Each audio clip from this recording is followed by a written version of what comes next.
Assalamualaikum warahmatullahi wabarakatuh. Kembali lagi di channel R5 YouTube. Kali ini kita akan membahas tentang BMC website e-commerce kaki 5.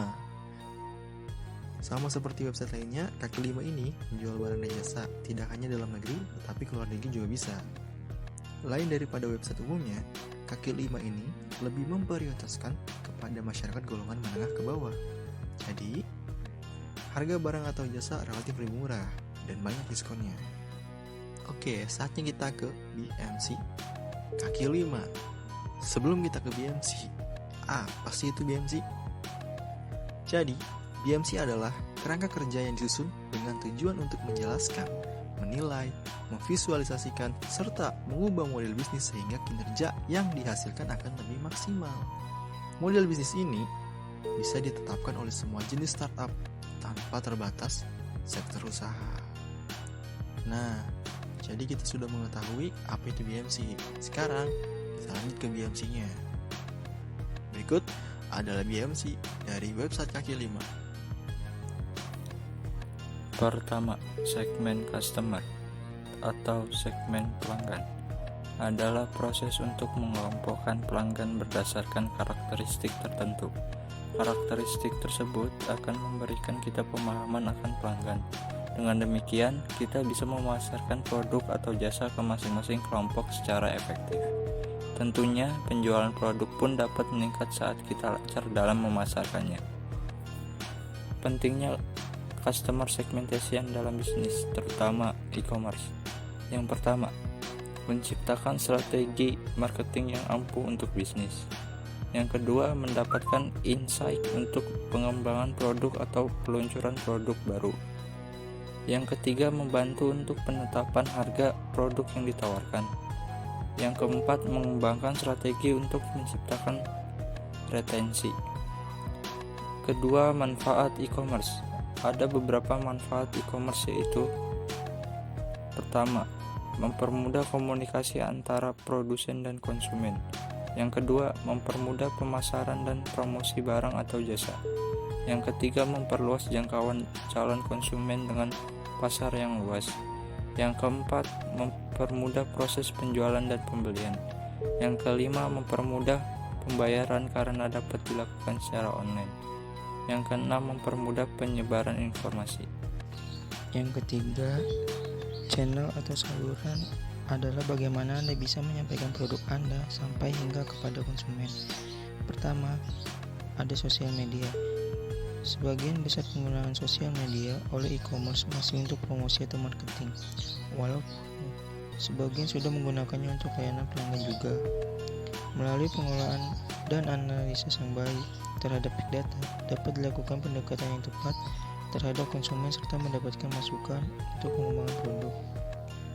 Peran sosial media mulai dari A to Z. Bila kita melakukan bisnis digital, tentu tak bisa dipisahkan dari sosial media sebagai bagian dari ekosistem yang sama. Yang keempat, ada cara mendapatkan pelanggan. Yang pertama, menciptakan produk dengan tawaran yang meyakinkan. Yang kedua, mengubah pengunjung kamu menjadi pembeli. Yang ketiga, meningkatkan reputasi digital lewat form dan media sosial. Salah satu metode yang paling efektif dalam memperoleh pelanggan adalah untuk meningkatkan pengakuan terhadap kualitas produk atau merek kamu melalui forum dan media sosial, karena platform ini selalu menjadi tempat tujuan ketika orang mencari jawaban dan informasi kebenaran. Yang kelima, mempertahankan pelanggan setelah menggunakan lingkungan pertemanan pribadi kamu. Selanjutnya ada key partners, yaitu pihak-pihak yang bisa Anda ajak kerjasama dengan tujuan untuk menyokong dan mengoptimalkan alokasi sumber daya, mengurangi risiko dan ketidakpastian persaingan, serta meningkatkan kinerja. Jadi, key partners yang baik akan membentuk siklus bisnis yang lebih stabil. Jadi, key partners kita bekerja dengan brand ambassador, jasa pengiriman, toko-toko di bidang produksi seperti fashion, perkakas, aksesoris, make up, perlengkapan rumah tangga, olahraga, dan musik. Oke, selanjutnya ada key activities, yaitu kegiatan-kegiatan yang dilakukan oleh e-commerce kaki 5 ini, yang seperti jual beli pastinya, mengadakan event, promosi, distribusi, Nah, contohnya seperti diskon besar-besaran dan gratis ongkir. Kebutuhan dasar: nama domain, web hosting, website planning, desain dan development, maintenance, online marketing, SEO, PPC, sosial media kayak Facebook, Twitter, Instagram, dan sebagainya. Budget pembuatan website kamu bisa dikatakan sebagai berikut: planning, perencanaan 15%, desain tampilan, muka dan gambar 25-40%, programming, developing 25-40%, project management 20%. Sama halnya dengan biaya pembuatan aplikasi berbasis web, sulit untuk menentukan harga pasti sebuah produk software. Harga sebuah software sangat tergantung pada requirement dan platform yang digunakan. Platform e-commerce yang digunakan, biaya lisensi bergantung pada seberapa sederhana dan kompleks platform e-commerce.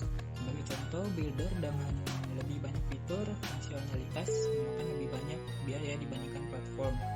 Referensi desain website: kebanyakan platform seperti SaaS memiliki banyak koleksi desain, template, dan tema responsif yang dapat Anda terapkan sendiri. Cukup menelusuri sendiri, Anda dapat menemukan tema spesifik yang sangat sesuai dengan brand Anda. Pemrograman dan fungsi kostum: top ranking platform memberi extension atau modul support yang dapat ditambahkan ke website untuk meningkatkan fungsionalitas. Secara segi biaya biasanya lebih murah jika dibandingkan dengan pengembang aplikasi sendiri. Selanjutnya ada revenue stream, yaitu pendapatan. Pendapatan website ini dari investor, iklan promosi, member, produk digital, seperti kita jual pulsa, saldo e-money, tiket transaksi, dan asuransi.